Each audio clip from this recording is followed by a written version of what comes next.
gaming space. So do you guys want to start with just introducing yourselves and also your role, a little bit about how gaming partnerships are involved, which is the topic of the panel. Okay, I'll start. So good afternoon, everyone. My name is Renee. So I'm marketing director for Monster Energy Southeast Asia. So I'm managing the market here, including the brand marketing, partnership, content, communication, all sorts of brand buildings. So I think I've been involved in this partnership for building Monster in the entire APAC for 7-8 years already. And then gaming, starting from China, which that was like 7-8 years ago, and then moving on to the newer market for me, the newer region, Southeast Asia, that is always been part of my job, like 60%, like you said. So I'm very excited to be here and to share what I learned in the entire journey, no matter it's from internal or from external, with the company, with the communities, what's the best tips. So thank you. Hi everybody, I'm Vanessa Brown. I am the Director of Business Development for TikTok across the APAC region. I've been with the company for about 3 years, which in TikTok time is a lifetime. And I work a lot on partnerships across the region, so in all the different markets, and I've done a lot of work in the gaming space. And really excited to be here and share some insights and some knowledge about what we're seeing about gaming on our platform here in the Asia region. Cool, thank you. So one of the topics I wanted to start with was around the motivations to tap into gaming. I mean, there might be some obvious examples, like there's a lot of them, but what's the thinking in your company as why is gaming so important for growing your brands? You want to start, Vanessa? Yeah, sure, happy to kick off. From a TikTok perspective, our mission is all about inspiring creativity and bringing joy. So in that sense, gaming fits really nicely with the mission that we have as a company, as a platform.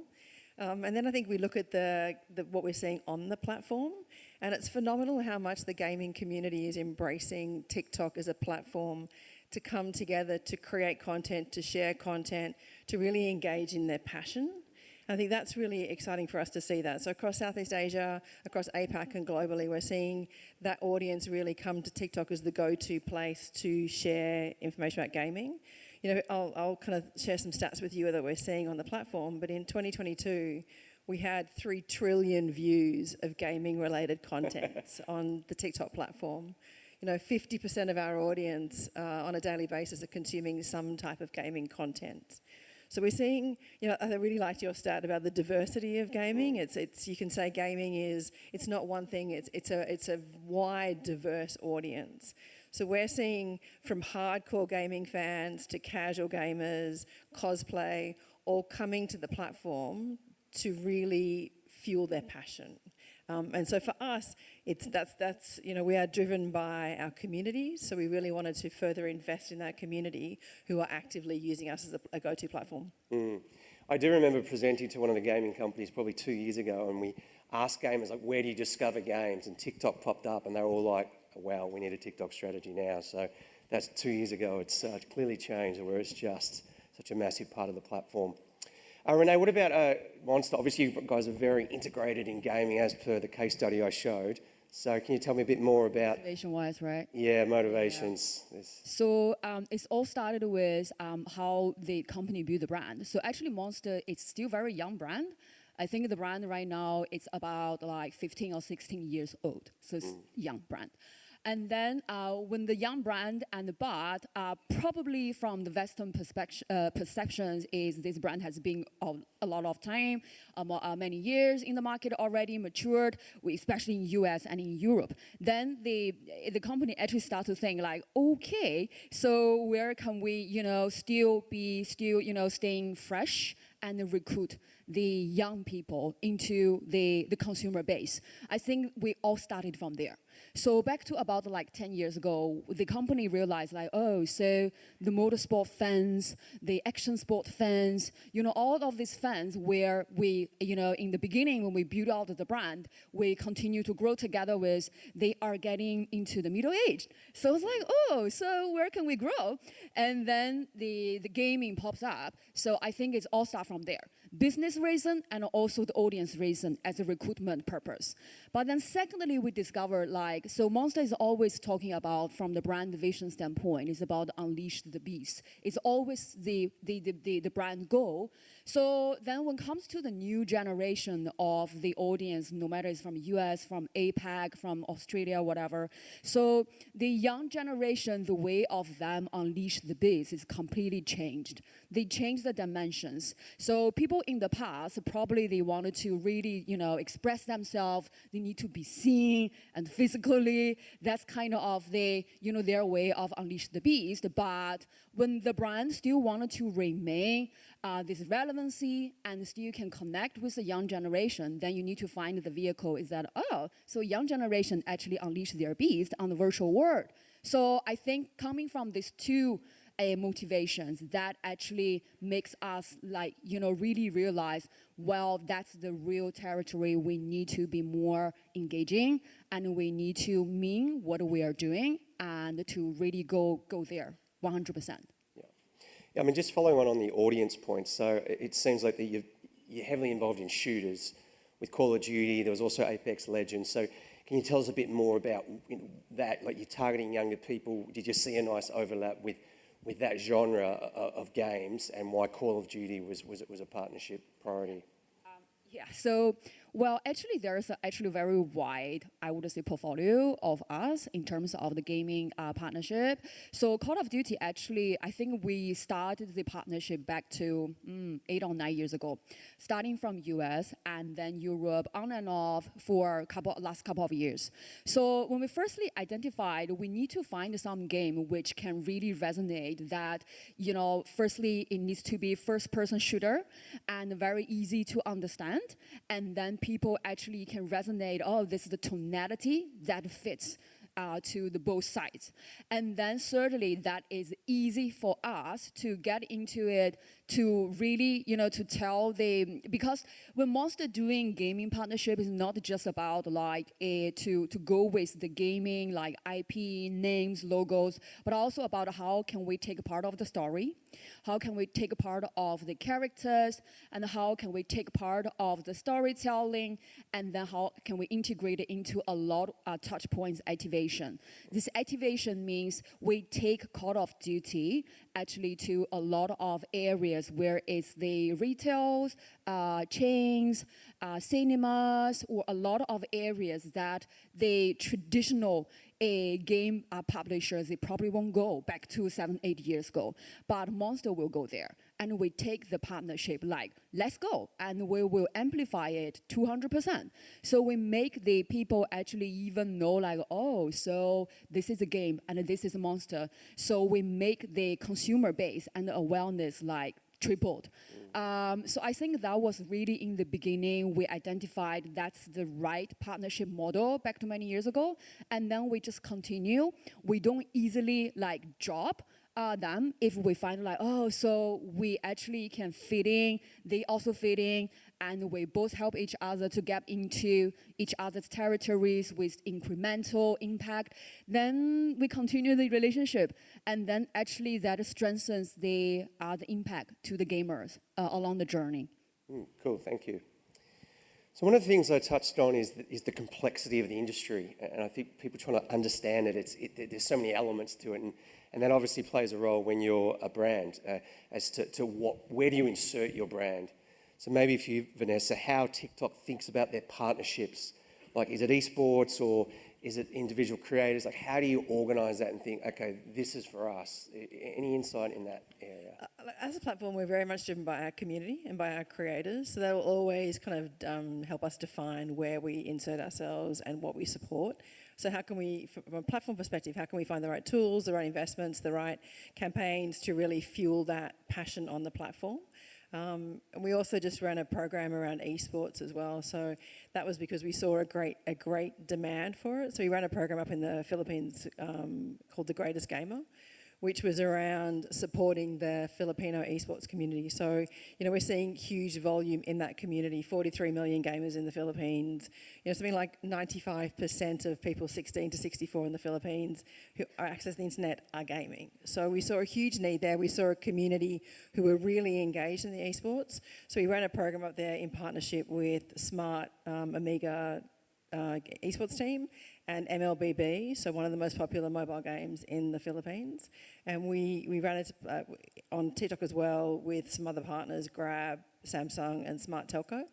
Now what we were doing there was putting a call out to the amateur gamers in the Philippines and asking them to apply to be on The Greatest Gamer.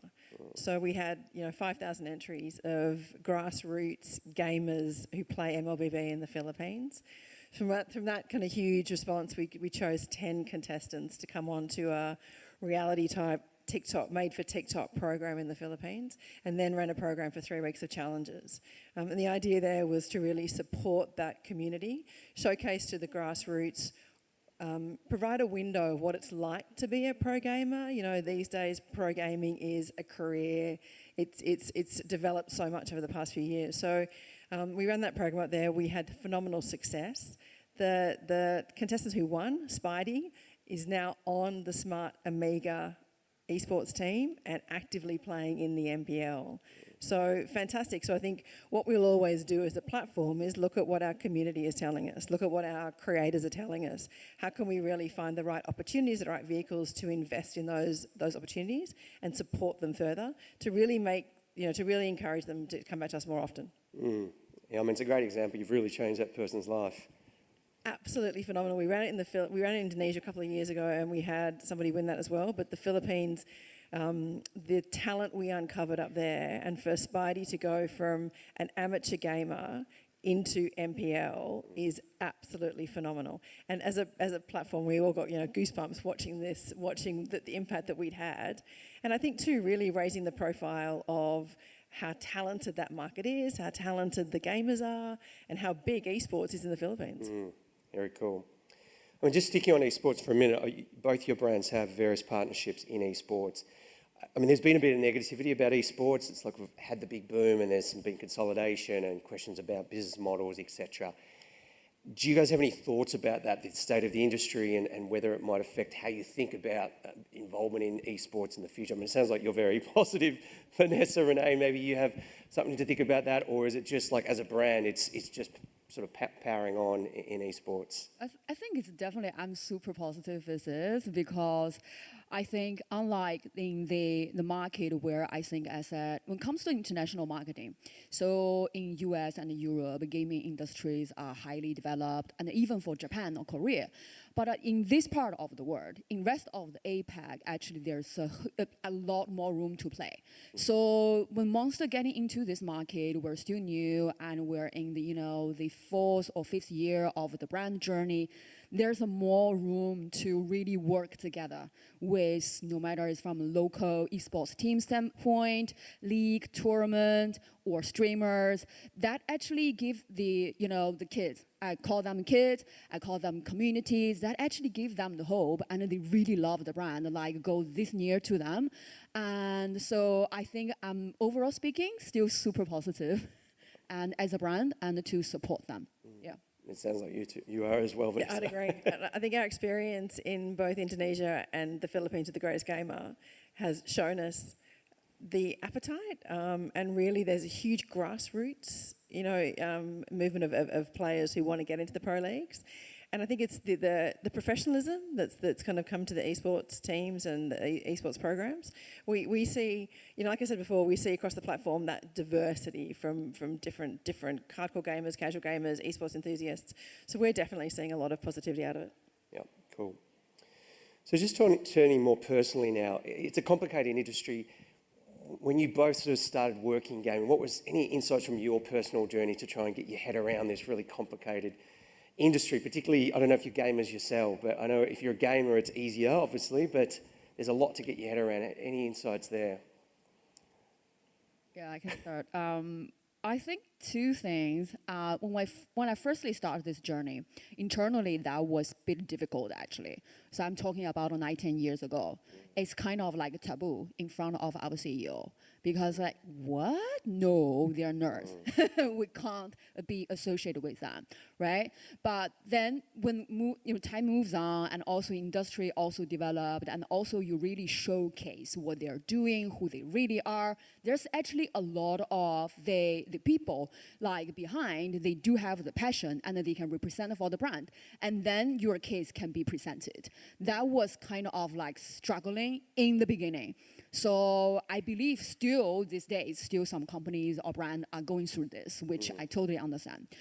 And then the second thing is when it comes to my personal level, that how I work with this, I think you really need to connect people with like their passion point and what they're really talking about, and do not be like, sort of like do not understand, but just trying to let them to understand, okay, Monster would be along the journey, and then we wanted to be part of it, we wanted to be activated, amplify, so just let me know what you guys really want, and then that's just the first starting point. And the second point, I think, is really to engage with the right people, the community, to work together, and then really empowering them. So personally speaking, I'm not a hardcore gamer. I'm not a hardcore. I used to play games. So I know kind of like basic things, but once you know the basic things and then you kind of like open mind and talk to them and really sometimes play with them. So in our office in Singapore and also in Vietnam, just a simple example, we do have gaming rooms, and then we invite the gaming team or streamers and also the business partners, even sometimes the customer from 7-Eleven or GS25, we invite them to have some internal tournament so that they can be part of it. I think that would be the way, personally speaking, to make myself and also my colleagues like feel much easier, even they're not like a gamer, but still be part of the game, understand what drives the gamer's passion. And I think I'm not a hardcore gamer either, but I think and some of your advice that was really useful today. It's to go beyond some of the misconceptions around gaming. I think once you really start to look at the gaming audience and understand, one, how huge it is, but also how diverse it is. There's a huge percentage of females who are gaming. There's a huge percentage of kind of audiences that we're all trying to reach that are gaming. So I think really if you want to kind of get your head around it from a personal perspective, I've worked in gaming previously before I joined TikTok. And when I joined TikTok, I was hugely encouraged to see the amount of knowledge and experience and skills of people gaming in the business. So I think really delve into the detail, because once you start to do that, you can see the opportunity. And then you can start to say, well, it is just a genre where people are really passionate. It's their passion, whether it's Candy Crush or whether it's, Call of Duty, whatever it might be, the gamers are really passionate, they're really engaged in it, and there's lots of ways to get involved in it. But from a personal perspective, I came across it in Southeast Asia and was excited about the opportunity because it's so huge and so people are so passionate. And whenever there's a passion involved, it's a really nice place to be. I mean, that was been a big problem with some marketers, is still sticking to that stereotype. It's the horrible stereotype about, the guy in his mum's basement, which is so ridiculous. But do you think that's mostly gone away? Or is there still some people in business, maybe not TikTok, but you still run into people who still have those ideas, or gamers? It seems absurd to us, of course. Look, I think there are probably still some brands or some people like that. But what we're seeing is more about what you were kind of talking in the research, which is brands and companies trying to understand how to connect with the gamers, right? How do you find them? We know they're big, we know they're a good audience to reach, but how do I do it? So I think it's moving on from, there are still people who think gaming is for nerds and it's not the right audience, but I think there are a lot who are saying, I want to be in that space, but I'm not an endemic brand. How do I fit my brand into that space in an authentic way? Our platform and our communities are very authentic. Another thing that I saw from your presentation, very, very authentic. And I think the gaming audience and the gaming communities, that's very important to them, that you be authentic. So I think it's really important for anyone who wants to get involved in that gaming kind of community to understand some of those things. Yeah, I mean, gamers can sniff it out pretty quickly if it's not authentic. I'm turning specifically back to partnerships. Like, can you tell us how your companies assess their success? I mean, there's always that question of effectiveness and short versus long, etc. I don't know if Renee, you want to start in terms of any insights on that without maybe giving too much away.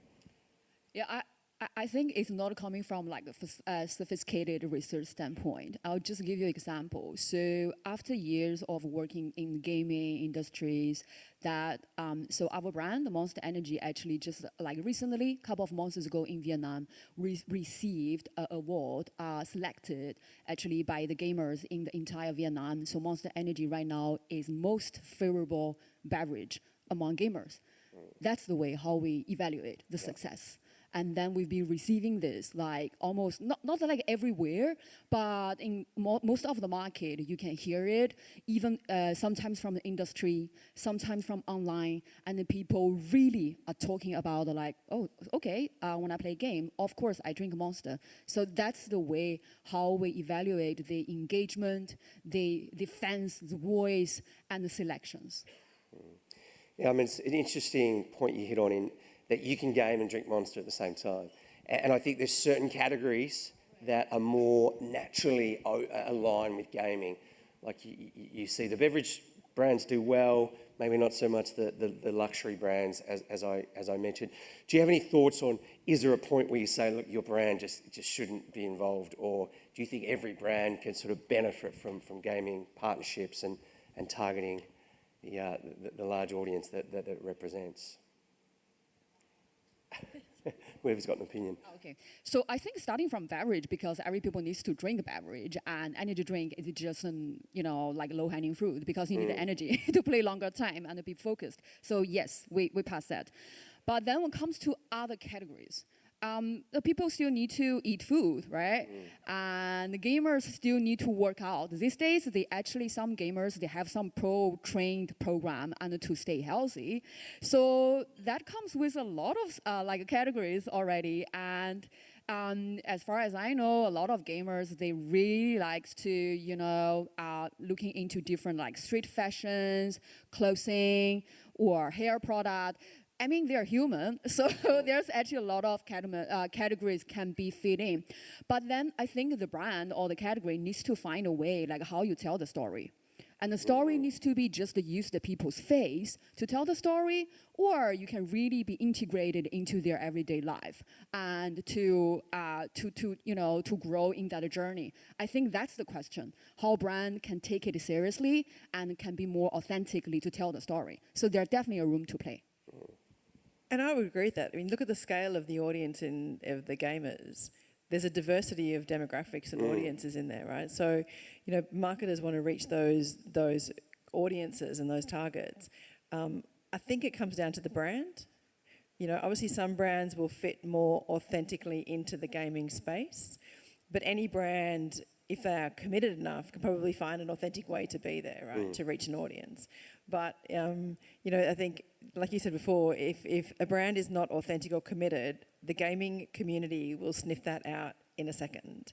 So if brands want to be there, then they kind of need to think about how they do that.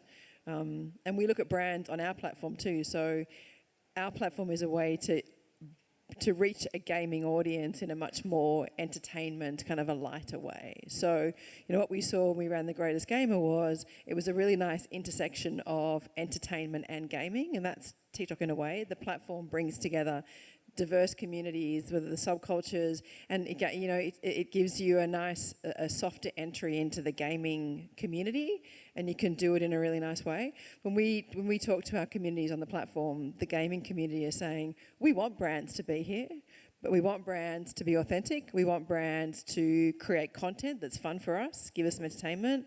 We want brands to engage in the trends and to create memes and to be involved, but they want brands to really take the time to understand them and to engage with them. So, and that's what we would say to any brand on our platform, but definitely in the gaming space, understand the audiences and how you can play authentically with them.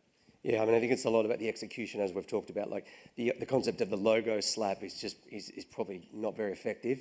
But you look at someone like KFC, which was an example, like that's very tailored activation for gamers and gaming. So no surprise they are seen as a brand that entertains and provides value to the community. And I think the other point about the category is you saw PayPal was like top 3 in a bunch of markets, which PayPal, you think, how does that work? But they play a role, but they also do very specific gaming targeted marketing. So they're taking it seriously. They're not just using their creatives from other areas, and they're putting effort in essentially. But yeah, I think the value creation is a huge point. I've got a few minutes left. So one interesting point that always comes up with brands wanting to get into marketing or into gaming marketing is, what about brand risks? You go online, you see people behaving badly here and there, like esports athletes here and there, or content creators. How do you guys think about it in terms of that idea of brand risk and what it might mean for your platform, or someone you sponsor, or obviously someone that you're involved with from a Monster perspective?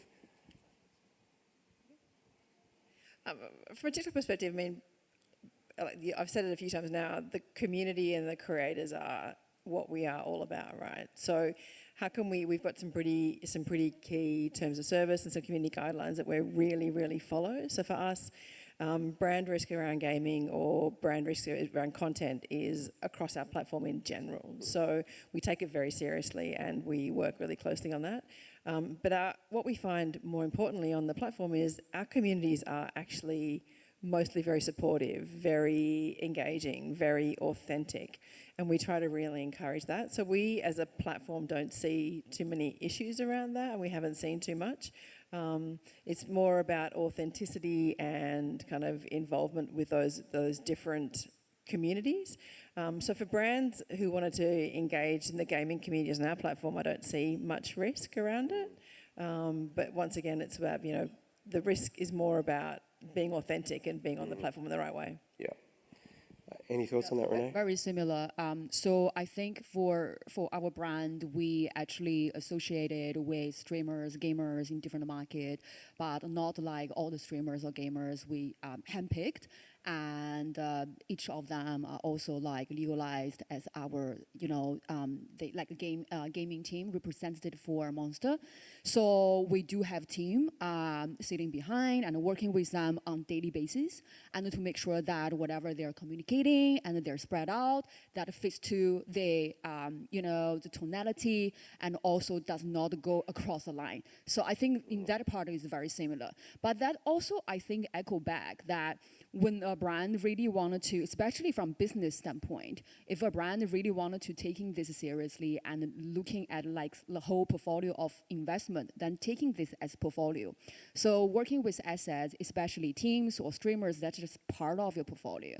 And then you also have like, gaming IP, tournament, and all the others that that is something controllable, I would say, relatively speaking. The risk level probably is lesser. So that part you can probably get, setting up more guidelines, whatever, and to minimize the risk. So that in the end, when the brand investment putting behind, you would feel probably much more secured if you have that portfolio management along the way. And I think we've got to say that there's a risk. There's always a risk in gaming, but it applies anywhere. You sponsor a sport, or you have a sports person endorser or a movie star. They can all do something wrong. So I don't think it's unique to this category. Look, we've got about 2 minutes left. So I think just that final point would be, if you're talking to a brand owner who wants to get into gaming, but is maybe starting their journey, what would be the key pieces of advice? Obviously, we've talked a lot about authenticity probably being the key point that's come through, but any other thoughts for those sort of people? Just quickly, I'd say on our platform, and I would say this to any brand, whether it be gaming or non-gaming, get on the platform, download TikTok, try it, see what it's like, learn about it, understand what our communities are doing, understand the trends and how it works, and then test and learn. So try some things, test and learn, and really try and be authentic, really try and understand the trends, how to jump on those trends, and how to really engage with the communities, because it's a different way of communicating, but very much test and learn, but understand it first, try and understand it first. Yeah, I think get involved is a really good piece of advice. I remember speaking to a CMO a few years ago at this conference. She's like, what's Twitch? Never heard of it. I'm like, I suggest you go on it and sort of get an understanding of what this whole thing's about. Be on the platforms and understand how they work, and it'll make it much easier to understand how you should show up in those places. Yeah, and I think there was a point earlier in the day. It might not appeal to you, maybe if you're a different generation, but it's not about you. It's about who's going to buy your product. Okay, final thoughts, Renee? Yeah, my advice would be just ask yourself, like, from the business strategic standpoint, what is your primary goal? Do you want to use gaming as the platform to gain more exposure? Or you wanted to use gaming to build more engagement? That's two different things. So if you identify that first, and then I think that will be much easier to go to the next stage. Then, so who should I talk to? Who's the biggest gaming? Or who is the most authentic communities or platform I should talk to? So always start with the objective first. Yeah. Yep, great advice. Okay, thanks everyone. Thanks Vanessa. Thanks Renee. Round of applause for our